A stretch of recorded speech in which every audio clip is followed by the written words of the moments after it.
Magandang araw sa lahat ng ating mga viewers, no, at saka mga tagapakinig, no. Again, ako si Doc Anton Roquel, ang inyong makakasama sa ating segment na Alagang Natural, ang programang nagbibigay gabay para sa ating kalusugan at kaligtasan at lalong-lalo na sa ating kalikasan. Ayan, no? So ngayong araw, pag-uusapan natin ng isang sakit na madalas nating nakikita, lalo na kapag malamig ang panahon o pabago-bago ang klima. At ito ang flu o trangkaso, no? Ang ating tema sa araw na ito ay kalusugan, kalikasan kontra trangkaso. Ayan, kaya tayo'y makinig, no? At tayo'y matuto sa ating pag-uusapan. May narinig ba kayo? Parang may inuubot sipon na. Ako nga din nata yun. Pero kapag ito'y trangkaso na, pwedeng maging malubha, lalo na kung papabayaan. Kaya alamin natin ngayon kung paano natin may iwasan ang trangkaso. Alam niyo po ba na ang trangkaso ay taon-taon, milyon-milyon na nagkakaroon, lalo na sa buong mundo. At ang pinaka na tinatamaan nito yung mga bata, matatanda, at yung mga may iniindang mga karamdaman. Pwedeng humantong ito sa pneumonia at maging delikado o severe, no? At nakakamatay. Pero huwag tayong matatakot dahil kung alam natin ng tama, may iwasan natin ito. At yan ang pag-uusapan natin ngayon. Paano natin mapoprotektahan ang ating sarili, ang ating pamilya, at pati na rin ang ating kapaligiran laban sa flu. So, unang-una siguro nagtataka kayo, ano nga ba talaga ang trangkaso? Parating nyo sigurong naririnig yung viral at saka bacterial. So, ang trangkaso po ay isang viral infection na nakakaapekto sa ating, na dumadaan sa ating ilong, namumuhay sa may lalamunan at pwede din sa ating baga, na kadalasan itong nakukuha mula sa droplets kapag may umubo, ganyan, no? At bumahing, at syempre yung huminga na malapit sa atin, yung mga coworkers natin na humihinga sa ating leeg, no? Pwede kasi diyang mapasa. Pwede rin itong makuha sa mga kontaminadong bagay na hinahawakan natin araw-araw. Sa doorknob, telepono, sa mesa, yung handle sa may jeep, no? Pati yung sa mga FX kung paano natin sinasarado. So, pwede natin nakukuha natin dyan. Kaya, hygiene is a must, no? Yung malinis yung ating katawan. No? At saka sa mga kamay natin. Ngayon, bakit mahalaga ang kalikasan at kalinisan? Siguro nagtatanong kayo, no? Paano nga ba yung kalusugan at saka kalikasan? Paano ba natin to i-connect? So, kung marumi kasi ang ating paligid, mas kumalakalat ang mikrobyo. Kung hindi maayos ang ventilasyon, naiipon ng virus sa hangin. Kaya isipin natin parati yung ventilation, no? O yung ventilasyon ng ating kapaligiran o yung kwarto kung saan tayo nagtatrabaho o saan tayo namamalagi ng mas matagal. At kung hindi tayo marunong magtakip kapag umuubo o sumisipon, lalo na kasi yan, mas makakahawa sa marami nating kasama, lalo na sa workplace or sa bahay. Kaya mahalagang itong tatlong hakbang na to. Takip, linis at alaga. So, unang-una takip. Ano ba yung ibig sabihin natin dyan? So, laging magtakip ng bibig at ilong kapag uubo o babahing. Gumamit ng tissue o ng siko. At hindi kamay. Bakit hindi kamay, no? Kasi yung kamay nga natin, hinahawak natin dyan sa mga ibang lugar. Kaya dapat naglihugas tayo o naglilinis tayo. Which is yung pangalawang step. Linis. Hugasan ng kamay madalas. Gamit ng sabon at tubig, no? Ang tamang hand washing, sabi nga nila, is dalawang happy birthday ka kapag kinanta mo. Dapat dyan is yung bumubula at sa, ulitin ko po malinis na tubig, hindi yung nire-recycle pa natin yung tubig. So, malinis na tubig po yung ating panghugas ng kamay. So, linisin ang mga bagay na madalas din nating hinahawakan. Tulad ng ating mga cellphone, yung mga keyboard, lalo na kung nasa opisina. At kung tayo ay sasakay, at least kahit pa paano meron kang alcohol o hand sanitizer or panyo kung saan mo pwedeng ipahid or linisin yung kamay mo. Panatiliin nating maayos ang ventilasyon din ng bahay. Buksan natin yung bintana kahit papaano para umikot yung hangin. Kasama na rin dyan. Yung pangatlo, alaga. Alagaan natin yung ating katawan. Kumain tayo ng masustansya, uminom ng maraming tubig, matulog ng sapat, at parating nakakalimutan mag-ehersisyo. At kung meron tayong simptomas na nararamdaman, mangyari lamang na tayo magpahinga at umiwas muna sa mga tao para hindi tayo nakakahawa. Platinum Pro, ang bisa ng 600mg caplet at yerba buena, moringa, lagundi at vitamin C na mga go food for morning flexibility and whole day mobility. Kaya walang aray sa palaging pagkilos. Platinum Pro. Platinum Pro. Alam mo ba na ang flavonoids ay mabisang sangkap ng mga green leafy vegetables at kasama sa mga medicinal plants? Ito ay naglalaman ng mga benepisyo na tumutulong alagaan ang ating atay, puso at isip at nakatutulong din sa pagbawas sa mga pananakit ng katawan. Pinag-aralan ng maraming universidad at mga siyentipiko. Kaya narito ang Flavon Pro. Flavon Pro. Ang Flavon Pro ay may mga sangkap ng yerba buena, moringa, lagundi at 110% reni ng vitamin C. Ang Flavon Pro ay gawa sa mga all-natural medicinal plants at 100% gawang Pinoy. Kaya palaging tandaan, Flavon Pro. Yes, Flavon Pro. Flavon Pro, kasama ang tamang diet at exercise. Ang partner mo sa pang-araw-araw na kilos at madaling paggalaw sa umaga, tanghali at gabi. Ang Flavon Pro ay mabibili sa mga suking botika, Lazada at Shopee o kaya'y tumawag sa aming hotline 0919-000-1738. Flavon Pro. Flavon Pro. Flavon Pro. Mahalagang paalala, ang Flavon Pro ay hindi gamot at hindi dapat gamiting panggamot sa anumang uri ng sakit. Pero kung hindi naman siguro may iwasan, mag face mask or gumamit tayo ng panyo pag lalo na uubo o babahin, no? At kung may bakuna para sa flu, yes, magpapabakuna tayo. Dahil taon-taon po yan, no? Bakit natin kailangan taon-taon? Ang flu kasi ay isang virus. So, sa mga virus kasi, tulad ng COVID-19, no, is merong mga variants. So, yung trangkaso na yan is technically nag-iiba yan taon-taon. Pero dahil sa bakuna, is nagkakaroon tayo ng proteksyon. Uulitin ko po, mga ating ma'am sir, mga ating tagapakinig, na protection lang po ang binibigay nito at hindi naman po talaga 100% immunity, no, ang mga bakuna. Pero ito'y makakatulong, no, sa ating katawan, lalo na sa mga bata, buntis, matatanda, o yung mayroong mga iniindang sakit na. Kaya ayan, tandaan po natin kung aalagaan natin ang ating kalusugan at kalikasan, hindi na makakapit ang trangkaso sa ating katawan. Kung sasama tayong kikilos, mas ligtas ang lahat. Ayan. Kaya ating tandaan, no, na kapag sa kalusugan, sa kapaligiran, kontra trangkaso, kailangan talaga is very much community effort po. So, sa susunod na parte natin ng segment, tayo ng mga tanong, sasagot tayo ng mga common questions at saka yung mga, siguro mga myths and facts, no, na kailangan talaga nating malaman para natin matutulungan nating sarili laban o kontra sa trangkaso. Ayan, maraming salamat po. Again, ako si Doc Anton Roquel at see you po sa ating next part. Araw-araw ang digmaan. Umaga't gabi sumasabak sa laban. Dapat protektado ka outside at inside. Immune Advance contains 4 active ingredients gaya ng lagundi, malunggay, non-acidic vitamin C at zinc. Tulong pampatibay resistensya para tulong proteksyon. Isama pa ang proper diet at exercise. Para katawan ay handa, Immune Advance helps support a healthy immune system. Immune Advance ang sandata. No approved therapeutic claims. Ang Immune Advance ay hindi gamot at hindi dapat gamiting panggamot sa anumang uri ng sakit. Available in Shopee, Lazada, and other leading drugstores. Magandang araw po. Ako nga pala ulit si Doc Anton Roquel ang mga kasama niyo ngayon sa Alagang Natural, no? So, dito tayo sa next segment natin, yung sa kalusugan, kalikasan, kontra trangkaso. Ito ngayon yung ating question and answer portion na may mga questions tayo na nalikap at saka yung mga konting facts and myths, no? So, unang-unang tanong, ano nga ba daw talaga yung trangkaso o yung flu? Ulitin ko po, ito ay isang viral infection na nakakaapekto o dumadaan sa ating ilong, lalamunan, at pati na rin hanggang sa baga, no? At matindi ito kaysa sa karaniwang sipon na mabilis lang na tipong dumadaan lang na parang allergy lang, no? So, yung trangkaso is, again, uulitin ko, very systemic yung nangyayari. Ubo, sipon, lagnat. Yun yung usual na trio na magkakasama. Ayan. So, next question. Paano nga ba nahahawa ang tao sa flu? Uulitin po natin, ito yung droplets mula sa ubo, bahing o laway ng mga may sakit, no? Pwede din itong makuha kapag humawak sa kontaminadong bagay na hinawakan or na tipong merong nakuhang droplets galing dun sa sinabi kong mga lugar. At pwede itong pumasok sa ilong, sa bibig, sa mata o yung mga mucosal na areas, no, ng ating katawan. Ayan.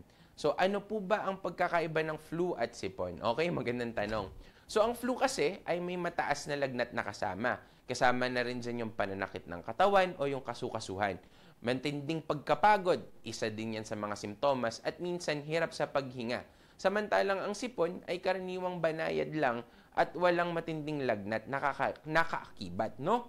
yun yung tipong sipon lang talaga na merong kasamang uhog na kailangan mo lang talagang ilabas at madalas nakukuha natin sa tamang pag-inom ng tubig at saka konting vitamins at supplements lang din. So, ano po ba ang mga unang simptomas ng flu, no? So, uulitin natin, medyo familiar kasi tayo, pero mahirap kasi ding isipin, no? Lalo na kung ikukumpara natin sa mga ibang sakit, tulad, let's say, for example, yung sa leptospirosis, magkaparehas din yan. Pero ang difference niya, o yung mga unang simptomas niya to is unang-una, yung mataas na lagnat, pananakit ng ulo, kasama na rin yung pananakit ng kasukasuhan at kalamnan. Kasama dyan yung ubo, sipon, sore throat, yung pananakit ng lalamunan. Tapos yung pakiramdam na parang pagod na pakiramdam na tipong kahit anong pahinga mo, parang hindi pa rin o hindi sapat o kulang na kulang. Minsan din may kasamang pagsusuka at pagtatae, no? Lalo na sa bata. Madalas yung sa trangkaso na nakikita ko sa mga pasyente ko would be yung sore throat na nararamdaman kaagad nila. Yung tipong masakit yung paglunok nila. Next thing they know is may kasama ng ubo, sipon. Yung iba naman nagsisimula na parang allergies, no? Nagsisimula lang siya sa simpleng nagtutulo, yung sa may uhog nila at pag-uubo. So, yan yung mga nakikita ko, no, sa mga aking mga pasyente, lalo na sa mga unang simptomas ng flu. Ayan. So, eto, magandang question. Gaano po ito katagal bago gumaling? So, kadalasan gumagaling yung flu sa loob ng 5 to 7 days, 5 hanggang 7 araw. So, uulitin ko, ang viral infection po kasi, hindi tulad ng bacterial, is gumagamit ng antibiotic pag bacterial. Pag viral po, ito yung very symptomatic yung treatment, ibig sabihin kung anong nararamdaman, no? Yun lang yung ating gagamutin. So kapag may lagnat, papababain natin yung temperatura, yung pag may ubo, sipon, kukontrahin natin yun. Yun yung gamutan natin dyan. Pero yung sa ubo at pagod, minsan umaabot ito ng mga 1 hanggang 2 linggo. Ayan. Next question natin. So, sino po ang pinaka nanganganib kapag may flu? Ayan, napakagandang question. So, paalala lang, no, ang pinaka-delikado para sa mga may flu, yung mga bata na less than 5 years old. Ulitin ko po, mga less than 5 years old. Matatanda na more than 60 ang ating mga graduate na ng mga senior citizens natin, no? Yung mga more than 60 years old. Mga buntis, no? Dahil sila yung nagdadalang bata. May mga chronic illnesses, no, tulad ng mga diabetes, hika, sakit sa puso. Yan yung mga may mga chronic illnesses, no, yung mga may iniindang sakit na. At pwede kasing humantong ito sa pneumonia o iba pang komplikasyon, no. Kaya uulitin ko po ang mga delikado para sa trangkaso o flu, mga bata na less than 5 years old. Actually, bata na po natin in general. Mga matatanda na more than 60 years old, mga buntis o yung mga nagdadalang bata, at yung mga may chronic illness o yung may mga iniindang sakit na. Ayan. So, meron tayong magandang follow-up dito, no? Meron po bang epekto yung flu sa mga nagbubuntis? Actually, yes, no? So, pag nagbubuntis kasi, yung isang tao is, again, 2 kasi yung sinusupply niya na sustansya sa katawan. At kapag, let's say, for example, nagkaroon ng trangkaso o flu, pwede kasi itong maka-apekto sa paglaki ng bata, no? Nakaka-apekto din to dun sa sustansya o nutrisyon na pwedeng pumasok dun sa bata. At dahil umiikot lang naman yan dun sa isang katawan, no, nung buntis. Kaya kailangan talaga is maalaga at saka yun nga, kung pwede, 'di ba? At kung meron, magpabakuna. Mamaya pag-uusapan natin yung bakuna na yan. So, ano nga po pala ang mga komplikasyon ng flu? So, kapag hindi kasi natin ito naalagaan, pwede itong magdulot ng pneumonia. No, ito yung pamamaga ng baga, no? At tuloy-tuloy na nagkakaroon pa ng ibang komplikasyon. Yung iba nga nagkakaroon pa ng tubig sa loob ng baga. Next dyan is yung dehydration. Dahil ubo ng ubo, hindi makainom, hindi makakain, no? Leading to dehydration at saka electrolyte imbalance, no? Ang susunod dyan is yung paglala ng hika dahil ubo nga ng ubo, meron ng problema sa baga, hindi nakakahinga ng maayos, 'di ba? Yung susunod dyan is yung paglubha, lalo ng mga merong sakit sa puso. Yung puso kasi natin, nandito yan sa may gitna, no? Nung ating lungs din. Minsan, wag naman sana, katok tayo sa kahoy dyan, kamatayan, lalo na sa mga matitinding kaso. Pero wag naman sanang humantong doon. Ha? Ayan. So, next natin is, may gamot po ba ang flu? Okay. So, for trangkaso itself, o para dun sa sakit na trangkaso or flu in general, wala kasing gamot talaga dyan. May mga antiviral, yes, no? Pero para lang kasi ito sa mga malulubhang kaso at dapat ibibigay agad at ibibigay ng mga eksperto, lalo na sa loob ng ospital, no? Pero kadalasan kasi kapag flu or viral ong infection is, again, ulitin ko po, very symptomatic po kung paano natin siya gagamutin. Ibig sabihin, kung may lagnat, papababain natin yung lagnat. Kapag may ubo, sipon, no? Tatanggalin natin o kontrahin natin yung ubo at saka sipon. Kung may dehydration naman, mag-hydrate tayo ulit, no? So, ulitin ko po, kadalasan ay pahinga, maraming tubig at gamot para sa mga, yun nga, lagnat, pananakit ng katawan, ang kinakailangan dito. Ayan. Next natin, paano may iwasan ng flu? Ayan. So, ito na tayo. Actually, gusto ko sana pag-usapan ito dahil ang flu, again po, ay isang viral infection. Pag sinabi kasi nating viral, no? Meron itong mga variants, no? Parang katulad lang yan ng COVID-19. So, yung pagpabakuna, yan, taon-taon ay kinakailangan.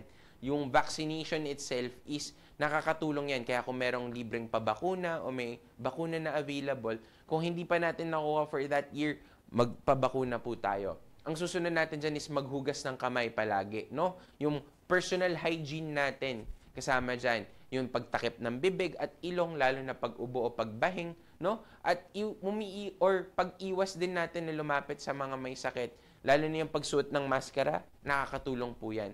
At syempre, ang pinakamakakatulong is palakasin ng resistensya sa pagkain ng masustansya at sapat na tulog, no?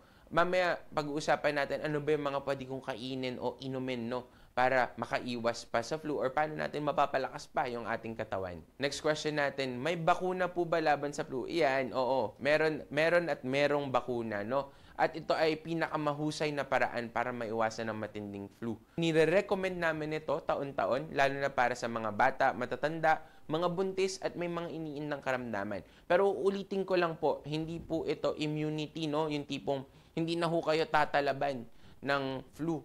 Ito'y simpleng protection lamang. Parang sabihin natin na nagdagdag lang tayo ng depensa sa ating katawan, paano malalaman, no? So, ang kagandahan lang talaga ng bakuna is parang mas madali niyang na-identify yung sakit na dumadating kaagad. At nakakatulong ito paano natin malalabanan yung trangkaso o yung flu, no, sa ating katawan. Ano nga ba yung mga pwede nating inumin, kainin sa pang-araw-araw? So, dito, again, uulitin ko, mga prutas, mga gulay. Sa mga prutas, yung mga may vitamin C, no, ang makakatulong talaga sa ating katawan. Sa mga gulay naman, kahit anong gulay na masustansya, basta maayos yung pagpe-prepare, no, makakatulong sa atin dyan. Sabi nga natin sa ating programa, meron tayong 4 na tinitingnan dyan parate. Unang-una, sapat na tulog. 6 to 8 hours of sleep, no? Araw-araw is makakatulong sa pagpapalakas ng ating resistensya. Sunod dyan yung tamang hydration natin, no?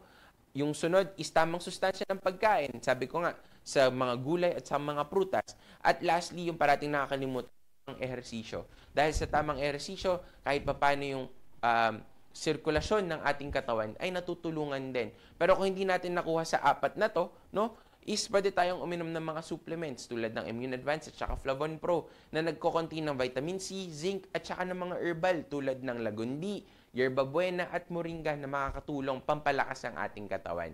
Ayan. So, yung next portion natin, ano ba yung mga mali na siguro ginagawa o yung mga mistaken remedies o yung mga misuse na mga gamot paglaban sa trangkaso? Unang-una po, again, uulitin ko ho, hindi po dapat umiinom ng antibiotic, lalo na kapag merong flu. Madalas po dyan yung mga nag-amoxicillin kaagad. No, hindi po yun. Hindi po siya makakatulong talaga sa flu itself. Sa pneumonia, oo, no? Pero iba po kasi yung trangkaso. Ayan. Ulitin ko po, ang flu o trangkaso kasi ay isang viral na infection. Hindi po ito bacterial infection. Kaya hindi gagana ang antibiotic dyan. No? Unless nagkaroon na ng bacterial infection tulad ng pneumonia. Okay? So, next natin is yung masyadong maraming vitamins o supplements na iniinom. Again, ang pag-overdose po ng vitamin C, multivitamins o ng mga ibang kapsula, no, na baka mamaya overnight na mangyayari or tipong agaran na gagaling, di ba, is hindi ito kasi nakakatulong. Baka nga mas detrimental pa to, o baka mas lumubha pa yung katawan o mag-worse pa lalo yung katawan natin, no? Pero kasi sabi nga natin, yung mga vitamins, tulad ng sabi ko kanina, is pwede hong sumuporta ng ating immunity. So, hindi siya cure, mostly for preventive measure po siya. Para hindi po tayo nagkakaroon ng sakit. Ano pa yung iba dito? Is instead na sabihin natin 5 to 7 i-shorten, no, yung oras ng merong kang trangkaso. Kaya maganda pa rin na iniinom natin, wag lang po tayong mag-overdose. Ayan. So next, ito, parati ko itong narinig. Ang pag-inom daw ng alcohol o yung pampainit ng katawan o drinking liquor ay makakatulong. Ayan, sa totoo lang po, hindi po totoo yung medyo pinapawis mo yung or ipapawis mo yung trangkaso mo sa katawan, no?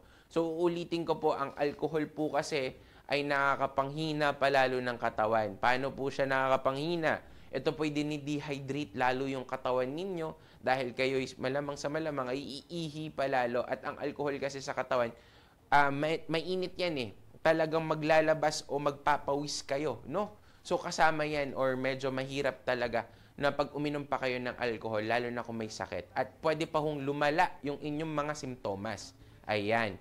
So, yung next natin is overheating or too much sweating. Ito'y related po dun sa pag-inom ng alak, no? So, sabi nila is kapag tinakluban mo daw yung katawan ng makapal na kumot or umupo ka sa sauna o kailangan talaga ilabas mo yung pawis na yun para ilabas yung sakit, no? Is pwede kasi, again, mag-lead po to overheating at dehydration na lalo pa pong magpapakomplika, no? Best talaga dyan is maging komportable, hindi masyadong mainit, hindi din masyadong malamig, at tamang pahinga, no? Dahil ibig sabihin na bumagsak na nga yung resistensya. So, wag nyo na masyadong stress pa yung katawan ninyo, no? Ayan.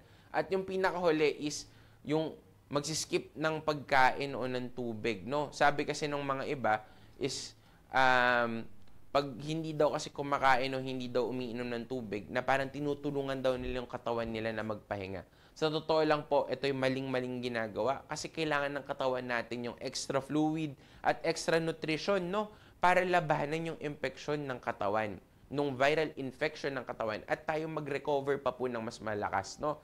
Ang mas maganda dito yung mga light meals, no? At saka yung mas maraming tubig. Pag sinabi nating light meals, ito yung tipong parang lugaw or magandang noodles, no?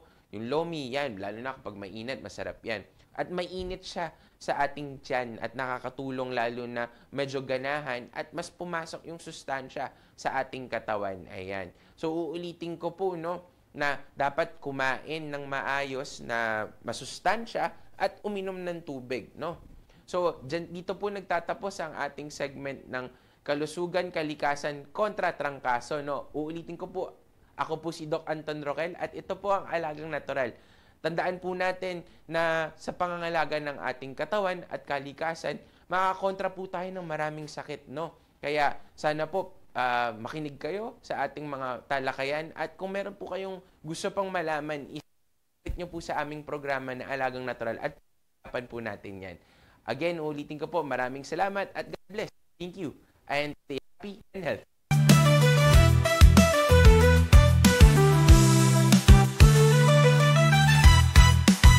Panahon na naman ng sipon, ubo at lagnat, karaniwang trangkaso. Pero tandaan, ang karaniwan ay hindi dapat ipagsawalang bahala. Ang trangkaso ay mabilis makahawa. Kapag pinabayaan, pwedeng umong sa komplikasyon. Lalo na po sa mga bata, matatanda at may mahinang resistensya. Sa Alagang Natural, pinapaalala namin hindi lang gamot ang solusyon. Kailangan ng sapat na pahinga, tamang nutrisyon, malinis na kapaligiran at likas na pangangalaga. Gamitin ang yaman ng kalikasan, luya, salabat, sabaw, syempre tubig, no? At masustansyang pagkain. Nakalimitan po nating nakukuha sa prutas at gulay. At higit sa lahat, ugaliing maghugas ng kamay Sabi, kailangan kumakanta daw kayo ng isang happy birthday. Ganun daw dapat katagal ang paghuhugas natin ng kamay. At, syempre, umiwas sa stress. Kalusugan ay kayamanan, tandaan yan, huwag nating hintaying lumala. Alagaan habang maaga. Yan ang ay dapat. Natural na lunas, disiplina sa katawan, at alaga ng buong pamilya. At ulan, bigay ng may likha at iingatan. Hi everyone, ako po si Doc Engineer Arnold Divina. At ako naman po si Aida Gonzalez and we are your hosts here on Tagumpay It's All Good. Dito sa channel ito, we bring you real stories, inspiring journeys, and good vibes na siguradong magpapalakas ng inyong umaga. Kaya naman, don't miss out. Follow and like us on Facebook. And don't forget to subscribe to our YouTube channel. Just search Tagumpay It's All Good.